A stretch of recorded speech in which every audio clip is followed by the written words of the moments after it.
Assalamualaikum warahmatullahi wabarakatuh. Perkenalkan, nama saya Sukmawati, NIM saya 119300479. Saya mahasiswa perbandingan mazhab dan hukum Fakultas Syariah dan Hukum UIN Sunan Gunung Jati Bandung. Pada kesempatan kali ini saya akan mereview atau membahas materi-materi yang telah disampaikan pada mata kuliah Hukum Tata Negara dari pertemuan 9 sampai dengan 15. Oh iya, video ini saya buat sebagai tugas ujian akhir semester mata kuliah Hukum Tata Negara yang diampu oleh Bapak Lutfi Fahlu Rizal MH. Baik, kita langsung saja review ke materi yang pertama, yakni pertemuan 9, Sejarah Konstitusi. Yunani dapat dikatakan sebagai negara pertama yang mengenalkan sistem konstitusi. Dapat dikatakan juga Yunani ini sebagai pelopornya konstitusi lah. Konstitusi sendiri telah lahir sejak lama, walaupun memang tidak dibeberkan secara eksplisit, atau seperti istilah konstitusi yang digunakan sekarang. Saat itu konstitusi hanya sebatas substansi-substansi pemikiran, kemudian juga substansi kesadaran, yang memang secara tidak langsung hal itu menunjukkan bahwa ada kesadaran masyarakat atau ada nilai-nilai konstitusi yang berlaku di masyarakat pada waktu itu. Sejarah konstitusi sendiri terdiri dari era Sokrates, yakni 470 sampai 399 sebelum Masehi. Pada masa era Sokrates ini, konstitusi sudah ada beberapa pemikiran substansi yang berkaitan dengan konstitusi. Selanjutnya ada masa Plato sekitar tahun 429 sampai 347 sebelum Masehi. Pada era ini sudah ada substansi pemikiran yang dibukukan atau dikodifikasi. Seperti kita ketahui, contohnya pemikiran yang berkaitan dengan restitusi pada masa Yunani yang salah satunya dicetuskan oleh Plato sebagai Politeia, The Republic, Politik, The Statement, dan Nomos, The Law. Yang terakhir ada era Aristoteles sekitar tahun 384 sampai 322 sebelum Masehi yang dikenal dengan Politics. Selanjutnya terdapat dua aliran konstitusi. Yang pertama Rule of Law atau Anglo-Saxon, di mana sistem ini diprakarsai oleh orang-orang yang beraliran memahami bahwa hukum dasar ini tidak mesti dan tidak mesti tertulis. Contohnya negara yang menganut sistem ini adalah Inggris. Yang kedua ada Reichstag atau Eropa kontinental, merupakan kebalikan daripada Anglo-Saxon. Aliran ini menghendaki hukum tertulis atau kodifikasi. Tokoh-tokohnya seperti Immanuel Kant, Paul Laban, Julius Stahl, dan Fichte, dan lain sebagainya. Selanjutnya adalah kedudukan konstitusi. Dalam konstitusi dikenal ada pembatasan kekuasaan. Pembatasan kekuasaan ini ada aturan hukum yang berperan membatasi kewenangan kepada seseorang penguasa atau seorang pemimpin terhadap rakyatnya atau mereka yang dipimpin. Pengatur kekuasaan adalah sebagai garis haluan bagi mereka para penguasa, penuntun seperti apa dan kemana mereka mengarahkan kewenangan atau kekuasaannya. Yang terakhir ada penyamaan HAM, di mana pengakuan terhadap hak asasi manusia masyarakat di sebuah negara ini harus diakui tanpa membedakan antara satu sama lainnya. Terakhir, beberapa contoh konstitusi yang sudah didokumentasikan, yakni Piagam Madinah pada tahun 622, Konstitusi Amerika Serikat pada tahun 1787, Konstitusi Spanyol pada tahun 1812, dan Konstitusi Norwegia 1814, dan masih banyak lainnya ya.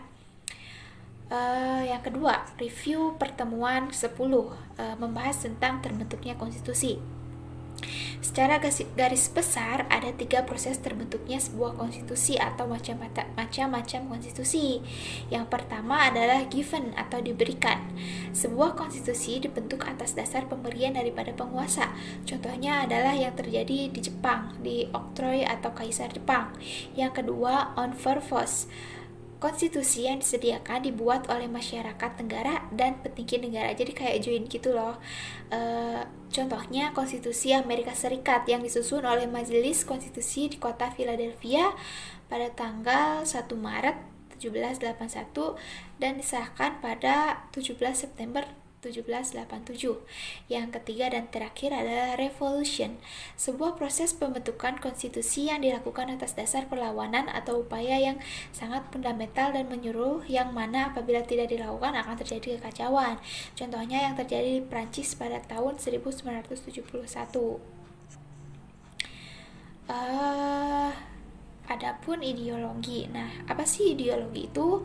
Ideologi adalah keseluruhan pandangan, cita-cita, nilai, dan keyakinan yang ingin diwujudkan dalam kenyataan hidup yang konkret.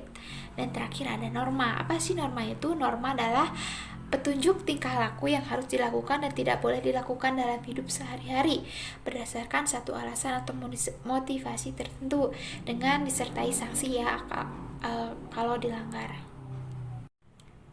Pertemuan 11 membahas tentang konstitusi, konstitualisme, dan negara.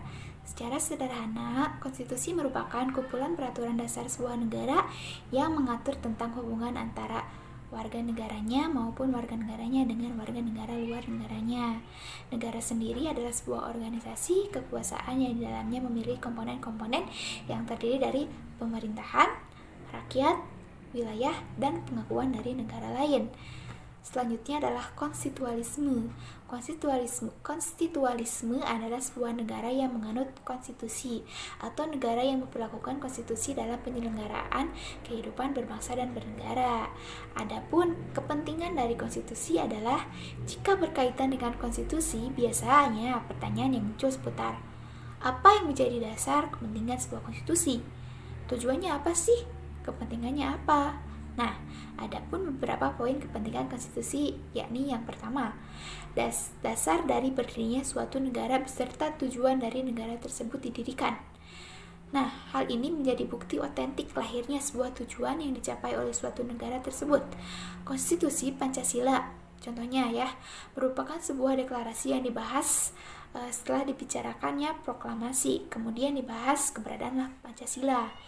Yang kedua adalah sebagai acuan baku bagi penyelenggara kekuasaan negara. Konstitusi yang memberikan komando atau garis-garis bagi penyelenggaraan suatu negara supaya teratur dan terarah dengan harapan dapat mencapai tujuan yang telah ditetapkan dalam konstitusi sebuah negara. Yang ketiga, konstitusi memuat hak warga negara. Konstitusi memiliki peran penyamaan hak asasi manusia di antara warga negara itu sendiri. Yang terakhir, konstitualisme. Menurut Ramlan Surpakti, konstitualisme merupakan penganut pengendalian atas kekuasaan sesuatu. Selanjutnya, pertemuan 12 membahas tentang Piagam Madinah.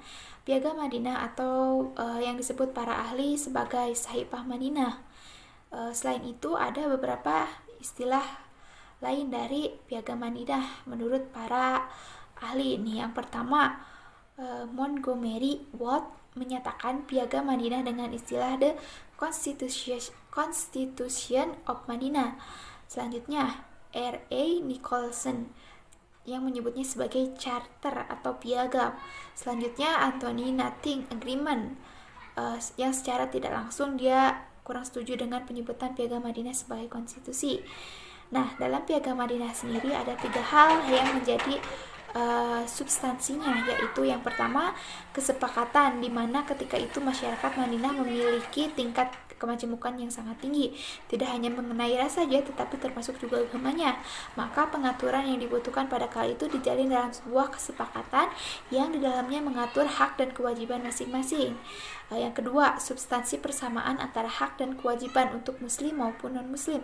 Yang ketiga, keadilan yang substansinya berisi tentang perlakuan adil bagi masyarakat yang diperolehnya dari negara, juga pendidikan, tidak membeda-bedakan dan tidak diskriminatif. Di dalam Piagam Madinah ini tidak mengatur pembagian atau pembatasan kekuasaan, karena saat itu riwayat Rasulullah menyatakan bahwa Rasulullah tidak mendirikan sebuah negara yang berisi dengan kekuasaan, maka tidak diatur tentang pembagian Piagam Madinah itu konstitusi atau bukan. Nah, dalam pembagian tersebut ada yang menerima dan ada juga yang menolak. Bagi yang menerima mengatakan bahwa bahwa konstitusi ini telah memenuhi unsur sebagai dasar atau konstitusi. dan yang menolak beralasan bahwa Piagam Madinah tidak mengatur pembagian kekuasaan. Lanjut ke review materi pertemuan ke-13, yakni faktor-faktor daya ikat konstitusi. Nah, ada 3 hal yang menjadi penentu kuat atau tidaknya ikatan konstitusi pada masyarakat. Yang pertama, hukum. K.C. Weir berpendapat konstitusi itu mengikat karena telah ditetapkan oleh badan yang berwenang membentuk hukum, dan konstitusi dibuat untuk dan atas nama rakyat. Hukum memiliki peranan penting menjadi penentu daya ikat sebuah konstitusi karena hukum merupakan aturan yang memaksa, juga dibuat oleh pihak yang berwenang mentaati peraturan atau hukum itu sendiri. Yang kedua, politik. Kekuasaan tanpa hukum adalah zalim, hukum tanpa kekuasaan adalah lumpuh. Yang ketiga adalah moral. Moral merupakan kesadaran yang timbul dari diri masing-masing masyarakat. Lanjut kepada review materi pertemuan ke-14, sejarah ketatanegaraan Indonesia pra dan pasca kemerdekaan. Nah, sejarah ketatanegaraan Indonesia dibagi menjadi 3 nih. Ada yang pertama adalah sistem pra-kemerdekaan. Ini pada masa penjajahan Belanda. Pada saat penjajahan Belanda, Indonesia dianggap sebagai Hindia Belanda atau bagian dari kerajaan Belanda yang berpusat di Den Haag. Pada saat itu Indonesia tidak diakui oleh Hindia Belanda melainkan diposisikan sebagai anak negara dari Hindia Belanda. Indonesia pada saat itu di bawah kendali Belanda, yang peraturan undang-undangnya yaitu UU-nya merupakan UU Kerajaan Negara. Yang kedua ada Indice Strat, pokoknya disingkatnya itu IS, yaitu aturan turunan, yang terdiri dari wet yang dibentuk pembentukan Undang-Undang Negeri Belanda. Yang kedua Algemene Maatregelen van Bestuur dibentuk oleh mahkamah sendiri, dan yang ketiga Ordinet dibentuk oleh Gubernur Jenderal bersama Volksraad. Yang keempat Regenering Perordeningen dibentuk oleh Gubernur. Nah, peraturan keempat itu disebut peraturan umum, dan ada juga peraturan lokal. Nah, pada saat itu kekuasaan dibagi menjadi 3 bagian, yaitu kekuasaan eksekutif atau Gubernur Jenderal, kekuasaan kehakiman, kekuasaan keuangan. Selanjutnya adalah masa penjajahan Jepang nih. Kedudukan Jepang di Indonesia yaitu sebagai penguasa kependudukan menggantikan Belanda. Jepang juga menjadikan kemerdekaan dengan membentuk PPUPI dan PPKI. Awalnya Jepang memang menjajah Indonesia, tetapi pada saat itu kan Perang Dunia Kedua tuh, kota Hiroshima dan Nagasaki itu dibom oleh sekutu, dan Jepang menyerah pada sekutu sekitar tanggal 14 Agustus 1945.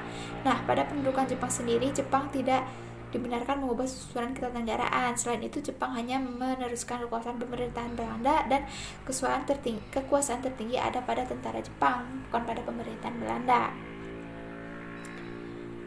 Nah, yang selanjutnya ada sistem pasca kemerdekaan nih. Pada masa pasca kemerdekaan, yakni sekitar tanggal 18 Agustus 1945,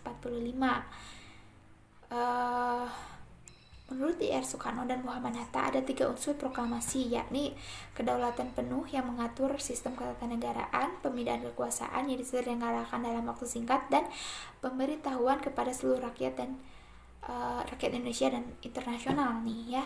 Adapun proklamasi norma pertama dari tata hukum Indonesia adalah yang pertama menetapkan UUD NRI. Yang kedua, penetapan Soekarno dan Muhammad Hatta. Yang ketiga, pembentukan departemen oleh presiden. Yang keempat, pengangkatan anggota KNIP. Yang kelima, pembentukan provinsi oleh PPKI. Lanjut ke KNIP, legislatif, dan GBHN. Berikutnya adalah Indonesia pernah menjadi negara serikat atau yang lebih dikenal dengan RIS, Republik Indonesia Serikat. Hal itu terjadi sekitar tahun 1949 sampai 1950. Pada saat ini Belanda masih ingin menguasai Indonesia yang merdeka dan berdaulat. Maka terjadilah perjanjian yang disebut Persetujuan Linggarjati pada tanggal 25 Maret tahun 1947 yang berisi Belanda mengakui Republik Indonesia berkuasa secara de facto atas Jawa, Madura, dan Sumatera. Berikutnya, Belanda dan Indonesia akan bekerjasama membentuk negara Indonesia Serikat atau Republik Indonesia Serikat yang disahkan dalam konferensi meja bundar kalau tidak salah. Lalu setelah itu terjadi revisi yakni UUD 1950 terjadi sekitar tahun 1950 sampai 1959 yang berisi tentang yang pertama, presiden dan wakil presiden tidak dapat diganggu-gugat, menteri-menteri bertanggung jawab atas seluruh kebijaksanaan pemerintah, dan presiden berhak membubarkan DPR. Setelah itu terjadilah fase Orde Lama sekitar tahun 1959 sampai 1965. Orde Lama ini ditandai dengan terbitnya Dekret Presiden 5 Juli 1959. Setelah itu muncullah Orde Baru sekitar tahun 1966 sampai 1988 yang diawali dengan Super Semar. Selanjutnya era terakhir mungkin ya, yakni era reformasi, di mana sistem pemerintahan negara Indonesia berdasar pada UUD 1945 setelah diamandemen pada tahun 1999 sampai 2002. Nah, inti dari Indonesia atau inti dari era reformasi ini adalah bentuk negara kesatuan dengan prinsip otonomi yang luas. Yang kedua adalah Indonesia bentuk pemerintahannya adalah republik. 3. MPR bukan lembaga tertinggi lagi. Presiden adalah kepala negara sekaligus kepala pemerintahan. Yang kelima, kabinet atau menteri diangkat oleh presiden yang bertanggung jawab kepada presiden. Yang keenam, kekuasaan legislatif lebih dominan. Dan yang ketujuh, presiden dan wakil presiden dipilih langsung oleh rakyat. Kedelapan, presiden tidak dapat membubarkan DPR. Nih, sebagai catatan ya, perubahan UUD 1945 telah dilakukan sebanyak 4 kali. Yang pertama, perubahan yang disahkan dalam sidang umum MPR tanggal 19 Oktober tahun 1999. Yang kedua, disahkan dalam sidang tahunan MPR RI tanggal 18 April tahun 2000. Yang ketiga, disahkan 9 November 2001. Dan yang keempat, disahkan 10 Agustus tahun 2002 dalam sidang sidang tahunan MPR RI. Review terakhir pertemuan 15 tentang hukum kewarganegaraan nih. Pengertian warga negara dan diaspora. Warga negara Indonesia yaitu orang-orang bangsa Indonesia asli dan orang-orang bangsa lain yang disahkan dengan undang-undang sebagai warga negara menurut Undang-Undang Nomor 12 Tahun 2006. Sedangkan diaspora adalah masyarakat Indonesia di luar negeri atau disebut emigran, keturunan yang tinggal di luar negeri baik secara permanen atau sementara, misalnya TKW. Adapun asas-asas yang dianut hukum kewarganegaraan NKRI yakni asas ius sanguinis atau law of the blood, asas yang menentukan kewarganegaraan seseorang berdasarkan keturunan. Yang kedua, asas ius soli, asas secara terbatas adalah asas yang menentukan kewarganegaraan seseorang berdasarkan negara tempat kelahiran. Yang ketiga, asas kewarganegaraan tunggal atau asas yang menentukan satu kewarganegaraan bagi satu orang. Yang keempat, asas kewarganegaraan ganda terbatas, asas yang menentukan kewarganegaraan ganda bagi anak-anak sesuai dengan ketentuan yang diatur dalam UU Kewarganegaraan. Yang terakhir adalah sepertinya tentang negara-negara yang memiliki karakteristik dalam hukum kewarganegaraan ya. Yang pertama ada Sri Lanka nih. Sri Lanka ini menetapkan dui kewarganegaraan dengan izin dan syarat yang dikaitkan dengan pendidikan dan kemampuan ekonomi, seperti maksimal usianya itu 55 tahun dengan pendidikan tinggi dan mempunyai aset atau benda tidak bergerak di negara tersebut, aset yang tidak bergerak di negara tersebut. Yang kedua, Belanda yang menetapkan sistem dui kewarganegaraan terbatas jika warga negaranya karena naturalisasi dan karena lahir di negara ius soli dan hanya negara tersebut yang berwenang mencabut kewarganegaraannya. Yang ketiga, Jerman nih menetapkan dui kewarganegaraan terbatas dengan izin tertulis karena persetujuan pemerintah melalui Menteri Dalam dan Luar Negeri. Yang keempat, Vietnam yang menetapkan single nationality kecuali ditetapkan lain oleh undang-undang. Baik, sepertinya sekian review yang dapat saya sampaikan. Mohon maaf atas segala kekurangannya. Terima kasih telah menyimak video ini sampai akhir. Akhir kata saya ucapkan wassalamualaikum warahmatullahi wabarakatuh.